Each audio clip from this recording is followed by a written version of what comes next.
बिस्मिल्लाहिर्रहमानिर्रहीम। अस्सलाम वालेकुम नाजरीन, मैं हूं उनसा कियानी और इस वक्त मेरे साथ मौजूद हैं कंवर दिलशाद साहब जो कि एक्स सेक्रेटरी रह चुके हैं इलेक्शन कमीशन के। सर बहुत शुक्रिया आपके टाइम का। सर सबसे पहले मैं आपसे ये पूछना चाहूँगी कि 10 अक्टूबर को लोगों को लेके लोगों में बहुत ज़्यादा हाइप था कि 10 अक्टूबर को जो फॉरेन फंडिंग केस है उसका फ़ैसला आ जाना है, लेकिन उसका फ़ैसला तो आया है लेकिन वो सिर्फ 47 सेकंड का फ़ैसला सुना दिया गया है। तो आप इस फैसले को कैसे देखते हैं? देखा जी, असूली तौर पर तहरीक इंसाफ ने इलेक्शन कमीशन ऑफ पाकिस्तान में चंद दरख्वास्तें जमा करवाई थी जिनमें उनका मौक़िफ़ ये था कि जी हमारी जो कमेटी मुकर्रर की गई है या जिस अंदाज से आप इंक्वायरी कर रहे हैं, तफ्तीश कर रहे हैं, इंटरोगेशन कर रहे हैं फॉरेन फंडिंग के हवाले से, तो ये ख़बरें जो हैं ये लीक आउट हो रही हैं और उन्होंने ये कहा कि हमें शक व शुबा है कि अकबर अस बाबर जो हैं वो ये सारी ख़बरें लीक आउट कर रहे हैं। तो पहले आप इनकी तफ्तीश करें, इंक्वायरी करें कि ये आदमी कौन शख्स है, कहाँ से लीक आउट हो रही है, ये हमारा सीक्रेट सारा मामला है। तो इलेक्शन कमीशन ऑफ पाकिस्तान ने उनकी दरख्वास्त ज़ाहिर है वो पहले जमा कराई थी 1 अक्टूबर को। तो 10 अक्टूबर को उन्होंने पहले फैसला कर चुके थे, तमाम रिकॉर्ड भी चेक कर चुके थे, 10 दिन उनके पास मोहलत थी। तो इनको देखते हुए इलेक्शन कमीशन पाकिस्तान के उनके एतराज़ात को मुस्तरद कर दिया कि ये हमारे दायरे कार में नहीं आता, ये ख़बरें कहाँ से लीक आउट होती हैं, ये तो अखबारात हैं जहाँ चाहे से ख़बर ले लें, लेकिन हमारी कमेटी का इन ख़बरों से कोई ताल्लुक़ नहीं है। तो इस लिहाज से फिर इलेक्शन कमीशन ऑफ पाकिस्तान ने जब 10 अक्टूबर को उनकी दरख्वास्त को मुस्तरद कर दिया तो उसके साथ साथ उन्होंने अब ये 14 अक्टूबर आज से वो जो कमेटी बनी थी जो जांच पड़ताल करने के लिए, तो उसका इजलास जारी है और उस पर तहरीक इंसाफ के जो हैं बाकायदा वकला और उनकी फाइनेंस कमेटी जो है वहाँ मौजूद है। लेकिन उसके पास साथ ये भी नज़र आ रहा है कि तहरीक इंसाफ का मौक़िफ़ ये है कि जब हमारे ये पहली बात यह है कि आपने जो जजमेंट दी है, हमारे दरख्वास्तें मुस्तरद की हैं, तो उसकी हमें बाकायदा फ़ैसले की कापी दी जाए ताकि हम इसके बारे में गौर व खोज करके मुमकिन है कि इलेक्शन कमीशन पाकिस्तान के इस फ़ैसले के ख़िलाफ़ वो अपने हाई कोर्ट्स में जाएँ। ये उनका अपना एक सवाबदेही इख्तियारात हैं। लेकिन साथ साथ उनका कहना ये भी है कि जो कमेटी जो बाकायदा जो तफ्तीश कर रही है, इंक्वायरी कमेटी जो है, ये 2010 से लेकर 2013 के जो हमारे वो जो हैं फेक किस्म के अकाउंट्स हैं उनका फ़ैसला हो चुका है, इसका कोई ज़रूरत नहीं थी इसको दोबारा वही उसकी कापियाँ निकाल के जो है वो जो है बाबर जो है अकबर बाबर साहब जो हैं वो बार बार पेश कर रहे हैं।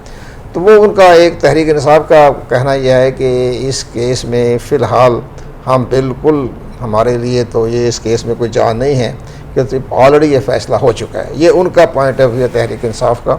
लेकिन अब ज़ाहिर है कि अब इलेक्शन पाकिस्तान के पास और कमेटी के सामने पूरी रिकॉर्ड के साथ आज तहरीक इंसाफ के नुमाइंदे वहाँ पेश हो चुके हैं, अपने दलाइल दे रहे हैं। अब साथ ही अकबर बाबर साहब भी मौजूद हैं, वो अपने दलाइल दे रहे हैं। तो नज़र आ जाएगा कि 2-4 दिन में ये सारे जो ज़ाब्ते की कार्रवाई मुकम्मल हो जाएगी और फिर कमेटी जो है अपनी सिफारशात वो इलेक्शन कमीशन को पेश करेगी। तो ये थोड़ा सा लेंथी प्रोसीजर है। जब जो तहरीक इंसाफ भी में मौजूद है, ऐसा अकबर बाबर भी मौजूद है, तो जब अपनी वो रिपोर्ट पेश करेगी कमेटी तो चंद रोज़ में कर देगी, ज़्यादा से ज़्यादा 2-3 दिन ही लेंगे, काफ़ी इस पर बहस हो चुकी है। तो उसके बाद फिर इलेक्शन कमीशन पाकिस्तान जो है फिर उस तमाम उस रिकमेंडेशन की रोशनी में तो फिर वो जायज़ा लेगा कि इस केस को हमने आइंदा फर्दर किस अंदाज से प्रोसेस करना है। अच्छा सर, अब अगला मरहला क्या होगा? स्क्रूटनी कमेटी इलेक्शन कमीशन में फ़ाइनल रिपोर्ट जमा कराएगी और अगर ये साबित हो जाता है फॉरेन फंडिंग का उन पे, तो फिर ये मामला फेडरल गवर्नमेंट को जाएगा, फेडरल गवर्नमेंट वहाँ से कैबिनेट में पेश करेगी और उसके बाद अगर ये ऐसी कोई भी बात सामने आती है तो फिर वो सुप्रीम कोर्ट को रेफ़र करेंगे। अब ये जो स्टेप्स हमने बताएं, क्या ऐसा ही प्रोसीजर ये इसमें पूरे केस में इस्तेमाल होगा, यही सब होगा? नहीं, इसमें ज़ाहिर है कि ये चूँकि पाकिस्तान की तारीख़ में पहली मरतबा एक फॉरेन फंडिंग का या एक सियासी जमात की जो फंडिंग है उसके हवाले से ये पहला केस है। तो इलेक्शन कमीशन पाकिस्तान भी उस तमाम हालात का जायज़ा लेते लेते आज 5.5 साल गुजर गए हैं। लेकिन मसला ये होगा कि मेरा अपना जहाँ तक ब्यूरोक्रेटिक का जब मेरा तजुर्बा है या जिस अंदाज से मामला चलता है, तो जब कमेटी की सिफारिशात जो पेश हो जाएगी इलेक्शन कमीशन ऑफ पाकिस्तान के पास, फिर इलेक्शन कमीशन ऑफ पाकिस्तान जायज़ा लेने के बाद मुमकिन है, जैसे कि अदालती तरीक़ाकार होता है कि अगर ये कि अगर वो कमेटी मुतमईन नहीं है और इलेक्शन कमीशन पाकिस्तान मुतमईन नहीं है, तो फिर वो मुतलका पार्टी को एक चार्जशीट जो है वो चार्जशीट जारी की जाएगी पार्टी को, ताकि अपना कि आपके ख़िलाफ़ ये इल्ज़ाम साबित हो गए हैं, तो हम आप पर चार्जशीट जो है वो कर रहे हैं। अब अगर चार्जशीट उनके बारे में इशू हो जाती है तो ये भी पार्टी को एक नाकाबिल तलाफ़ी नुकसान पहुँचेगा। जैसे अब आप देखती होंगी ना अखबारात में या टेलीविज़न पर कि भी एहतसाब कोर्ट ने नवाज शरीफ साहब को चार्जशीट कर दिया, बिल्कुल फ़र्द जुर्म आयद कर दी। इसी तरह शाहिद खाकान अब्बासी के बारे में भी खबरें छपती रहती हैं कि भी कोर्ट ने उन पर फ़र्द जुर्म आयद कर दी। इसी तरह परवेज़ मुशर्रफ साहब जब पेश हो रहे थे तो उनके ख़िलाफ़ भी हुआ था कि भी कोर्ट ने उनके ख़िलाफ़ फ़र्द जुर्म आयद कर दी। तो अब अगर फ़र्द जुर्म आयद होने के बाद फिर जो पार्टी होती है, अग्रीड पार्टी, मुतासर पार्टी जो होती है, वो उसको कहती है कि हमें आपकी जो फ़ैसला मंजूर नहीं है, तो फिर उसके बाद अपनी सफाई के बारे में मज़ीद दलाइल दी जाते हैं। अब अगर तहरीक इंसाफ का बड़ा अहम मसला भी है और ये बड़ा एक कौमी जमात भी है, हुकूमत में भी है, तो पर इलेक्शन के पाकिस्तान ने इन पर फ़र्द जुर्म आयद कर दी, तो ये एक इलेक्शन कमीशन के लिए तो ज़ाहिर है एक अपनी साख को बरकरार रखने लिए इंसाफ के तकाज़े पूरे कर रहा है। लेकिन अब अगर उन्होंने फ़र्द जुर्म आयद कर दिया तो फिर ये ज़ाहिर है तहरीक इंसाफ इलेक्शन कमीशन पाकिस्तान के इस फ़ैसले को तस्लीम नहीं करेगी और तो मुमकिन है कि वो इसके ख़िलाफ़ जो है वो सुप्रीम कोर्ट में जाएँ या इस्लामाबाद हाई कोर्ट में जाएँ कि जिन्होंने जो फ़र्द जुर्म आयद किया है ये हमें मंजूर नहीं है। लेकिन अब अदालती तरीक़ा एक और भी है।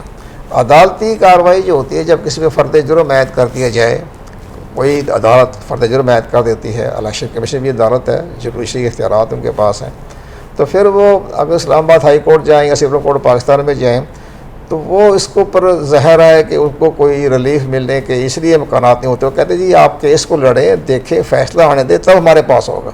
तो मेरा ये ख्याल है कि तहरीक इंसाफ की जो वकला पार्टी है, अगर फ़र्द जुर्म उनके ऊपर आयद हो जाता है तो वो फिर इलेक्शन कमीशन को फेस करेंगे और ये फेस चलते चलते मेरा ख्याल है फिर मज़ीद कोई काफ़ी अरसा लग जाएगा फ़र्द जुर्म पर बहस होते होते भी। तो मुझे तो ये नज़र नहीं आ रहा कि ये चीफ़ इलेक्शन कमिश्नर के अपने जो मुद्दतें उनकी ख़त्म हो रही है 5 दिसंबर को, इससे पहले कोई फ़ैसला आए। इस पर काफ़ी देर लगेगी, फ़र्द जुर्म आयद होगी, इसका वो जवाब देंगे। तो फिर तहरीक इंसाफ भी यही चाहती है कि ये फ़ैसला जो है नेक्स्ट जो इलेक्शन कमीशन पाकिस्तान का जो नया तश्कील दी जाएगी तो वो फ़ैसला करें। और अब एक और बड़ी अहम बात आज आपने महसूस की होगी कि इस्लामाबाद हाई कोर्ट ने हुक्म जारी किया है कि जो 2 मेंबरों का जो तकर्रर नहीं हो रहा, उस पर उन्होंने पार्लियामेंट को कहा है, स्पीकर कौमी असम्बली को और चेयरमैन सेनेट को, कि आप इस पर फैसला करें। तो ये भी एक बड़ी पेशरफ्त आ रही है कि अब ये स्पीकर कौमी असम्बली और इसी तरह चेयरमैन सेनेट अब वो दोबारा पार्लियामानी कमेटी बनेगी और नए सिरे से मेंबरान इलेक्शन कमीशन के लिए एक तजवीज़ जाएगी। तो ये भी एक बहस शुरू हो गई है, ये भी सारा मामला हो गया है। तो मेरे जो है, जैसे आपको मैंने पिछले इंटरव्यू में तो हमने अपने खदशात का इज़हार किया था कि मुमकिन है कि election commission Pakistan election act 2017 का सेक्शन 212 के तहत कार्रवाई करने पर कोई इसकी रास्ता हमवार ना हो जाए। लेकिन अब ये नज़र आ रहा है कि ये केस मज़ीद जो है फर्दर अब नया इलेक्शन कमीशन पाकिस्तान जो है वही इस पर फैसला करने का करेगा, क्योंकि अब ये टाइम गुजर जाएगा, चार्जशीट, फ़र्द जुर्म, उसका जवाब देना, फिर जवाब देना, तो ये हमारी अदालती कार्रवाई इस कदर तवील होती है कि मुमकिन है कि ये निकल जाए। लेकिन अगर इलेक्शन कमीशन पाकिस्तान ने डे टू डे हेयरिंग की, डे टू डे रोज़मर्रा पर समाअत कर दी, तो मुमकिन है कि ये नवंबर के दूसरे हफ्ते तक इसका फ़ैसला आ जाए। तो सर, अगर गैर मुल्की फंडिंग साबित हो जाती है, कुछ तज्ज़ियाकारों का ये कहना है, उन्होंने पहले भी तज्ज़िया दिए थे, अब भी उनका यही कहना है कि स्क्रूटनी कमेटी के ज़रिए साबित हो जाएगा कि जो है गैर मुल्की फंडिंग हुई है कि नहीं। तो अगर साबित हो जाती है तो इलेक्शन कमीशन गवर्नमेंट को घर भेज सकती है? नहीं, इलेक्शन कमीशन पाकिस्तान घर भेजने की ज़ाहिर है ये थोड़ा सा ज़रा वो ज़्यादा आगे चले गए गहराई में। इलेक्शन कमीशन पाकिस्तान, जैसे मैंने कहा कि अगर ये फॉरेन फंडिंग की रिपोर्ट आ जाती है कमेटी की तरफ से, तो फिर इलेक्शन कमीशन पहले मरहले में उस पार्टी को फ़र्द जुर्म आयद करेगा। बिल्कुल। फ़र्द जुर्म आयद करने के बाद जो फ़ैसला आएगा तो फिर मुमकिन है कि फिर इलेक्शन कमीशन पाकिस्तान अपने इख्तियारात को इस्तेमाल करते हुए कई तरीके हैं, पर 2 तरीके हैं। पहला तरीका तो यह है कि मेरा जहाँ तक अपना ख्याल है वो क्या करेगा इलेक्शन कमीशन पाकिस्तान, हमारा अपना भी बादी नज़र में या हमारी नाकस राय में यही है कि वो उस पार्टी की सिंबल जो है वो वापस लेने के उनके पास इख्तियारात हैं। और दूसरा ये होता है कि उस पार्टी की रजिस्ट्रेशन जो है वो मुअत्तल कर दें या मंसूख कर दें। लेकिन ये दोनों बड़े इंतहा पर फैसले हैं। अगर पार्टी मुअत्तल हो जाती है या सिंबल वापस ले लिया जाता है तो तब भी मुल्क के अंदर एक आइनी बुरहान पैदा हो जाएगा। तो अपने नज़र यही आ रहा है कि इलेक्शन के पाकिस्तान में फ़ैसला दुरुस्त करना है, बेहतरीन मफाद में करना है, मुल्क की मफाद में करना है। तो जितना 5.5 साल वक्त गुजर चुका है, लेकिन अब तहरीक इंसाफ को चाहिए कि उसको बेहतरीन अंदाज में अच्छे तरीके से इंटरनेशनल लॉ, बैनुल-अक़वामी लॉ और सबको देखते हुए फ़ैसले को बड़ी संजीदगी से लें, तो ताकि इलेक्शन कमीशन की भी मामला हो जाए। और हम आपके इस वीडियो के ज़रिए जो आप कर रही हैं उसके ज़रिए अगर हमारा पैगाम जाता है तो फिर हम ये भी दरख्वास्त करेंगे इलेक्शन कमीशन ऑफ पाकिस्तान से कि एक अदालती मावन के तौर पर एक किसी की खिदमत हासिल करें हमारे मौजूदा सुप्रीम कोर्ट के वकला में से, कि ताकि वो इलेक्शन कमीशन को वो सही राय दे सके, अपना एक अदालती मावन करे। जब भी कोई कंट्रोवर्शियल, कोई मुतनाज़ा या बड़ा अहम फ़ैसला आता है तो अदालत हमेशा एक अदालती मावन मुकर्रर करती है। तो हम ये चाहते हैं कि इलेक्शन कमीशन भी अपना एक मावन की खदमात हासिल करें ताकि वो पूरे सिनेरियो में इलेक्शन कमीशन पाकिस्तान को ब्रीफ भी कर सके और इलेक्शन कमीशन को फैसिलिटेट भी कर सके। तो सर लास्ट टाइम जब मैंने आपका इंटरव्यू किया था तो इस मौजू के हवाले से जो हमारी बात हुई थी तो आपने कहा था कि रोज़ाना की बुनियाद पर अगर अभी ऐसा होगा कि जो डिसीजन आना है उसके बाद रोज़ाना की बुनियाद पर इलेक्शन कमीशन इस केस को सुनेगा, देखा जाएगा।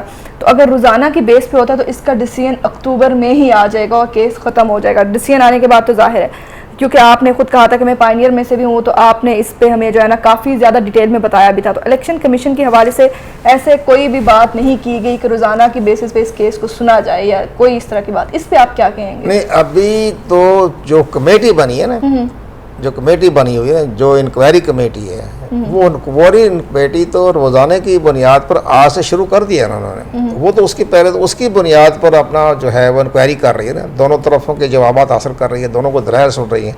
जब आज या कल या 2-3 दिन में इंक्वायरी कमेटी अपनी मुकम्मल कर लेती है समात, तो वो समात मुकम्मल करने के बाद वो इलेक्शन कमीशन को रिपोर्ट पेश करेगी ना। तो जब इलेक्शन कमीशन के पास चले जाएगा फिर इलेक्शन कमीशन जो है उसके बारे में जैसे कि नज़र आ रहा है कि वो उसमें तो हेयरिंग की ज़रूरत नहीं है। फिर इलेक्शन कमीशन पाकिस्तान आज खुद अपने कमीशन अरकान बैठेंगे, उस रिपोर्ट की रोशनी में फ़ैसला करेंगे और फैसला करने के बाद उनके सामने जितने भी ऑप्शन हैं, पहला ऑप्शन यह है कि जी हम फ़र्द जुर्म आयद करें, बिल्कुल। दूसरा आयद यह है कि जी हम अपना एक फ़ैसला सुना दें। तो दोनों जो ऑप्शन जो हैं वो इलेक्शन कमीशन पाकिस्तान के सामने मौजूद हैं। अगर वो ये महसूस करें कि जी फ़र्द जुर्म आयद करने की ज़रूरत नहीं क्योंकि इंक्वायरी कमेटी के सामने ये पेश हो चुके हैं, अब ज़रूरत नहीं है, तो फिर मुमकिन है कि अपना फैसला सुना दें। अभी तो सारी एक अदालती सिस्टम है, अदालत के मामले में हम तो अपना एक विज़न दे सकते हैं। हमारा ये पॉइंट ऑफ व्यू है कि आज तक इलेक्शन कमीशन पाकिस्तान की तारीख़ में इसी तरह के फॉरेन फंडिंग के हवाले से कोई फ़ैसला नहीं आया, कोई भी केस दाखिल नहीं हुआ था। ये पहला केस जो है वो इलेक्शन कमीशन में पेश हुआ है और इसके ज़ाहिर है। लेकिन हमने ये महसूस किया है कि हुकूमत इस बारे में जो PTI जो है वो मुतमईन करने की कोशिश करेगी उसी कमेटी को, उस कमेटी को मुतमईन करने की कोशिश करेगी। अगर वो कमेटी को मुतमईन करने की कोशिश में कामयाब हो जाती है तो केस खारिज हो जाएगा। अच्छा सर, जैसे आपने खुद भी कहा कि कमेटी बन चुकी है, रोज़ाना की बुनियादों पर उसने काम भी शुरू कर दिया, तो फिर आपको क्या लगता है कितना टाइम मजीद ये केस चलेगा? मेरा ये ख्याल है कमेटी का फैसला तो 2-3 दिन में आ जाएगा। तो फिर तो केस भी खत्म हो जाएगा ऑलमोस्ट। नहीं, डिसीजन आ जाएगा, उसके बाद उसका फैसला हो जाएगा। वो अपनी हम 2-3 दिन में, 4 दिन में, इसी हफ्ते में वो अपनी सिफारिशात इलेक्शन कमीशन को पेश कर देंगे। ये उसका मामला होगा। अच्छा सर, एक तस्दीक हम करना चाह रहे हैं, आप हमारी वसातत से नाज़रीन को बताएं कि एक ऐसा बंदा जो पाकिस्तानी शहरी है और उसकी फर्म भी पाकिस्तान में ही है, तो वो बंदा क्या फंडिंग दे सकता है या नहीं दे सकता? अगर नहीं दे सकता तो इसके पीछे क्या मंतिक है? नहीं, आप कहना चाहिए चाह रही हैं कि एक पाकिस्तानी है, उसकी कारपोरेशन है या कंपनी है, पाकिस्तान में ही है, पाकिस्तान में वो दे रहा है, तो वो तो दे सकता है ना, उसमें इजाज़त है उसके अंदर। सिर्फ जो इजाज़त नहीं है वो ये होता है कि ऐसा शख्स जो पाकिस्तान का शहरी ना हो, तो वो या उसकी कंपनी जो है वो किसी पार्टी को भी फंडिंग देने का मजाज नहीं है। लेकिन अगर एक पाकिस्तानी है, वो एक उसकी कंपनी है, उसकी बाकायदा वो देना चाहे तो उस किसी पार्टी को भी, हर पार्टियाँ देते रहती हैं। जितने पाकिस्तान में लोग बैठे हैं कहीं ना कहीं मल्टीनेशनल कंपनी के मालिकान हैं, वो मुख्तलिफ सियासी पार्टियों को, इदारों को देते रहते हैं। बिल्कुल जी। नाज़रीन, आपने देखा कंवर दिलशाद साहब हमारे साथ मौजूद थे। सर बहुत शुक्रिया आपके टाइम का। आगे भी इस केस में जो फर्दर प्रोसेसिंग होती रहेगी हम उस पर आपसे मज़ीद जानते रहेंगे। बहुत शुक्रिया आपके टाइम का। Thank you. अल्लाह हाफिज़।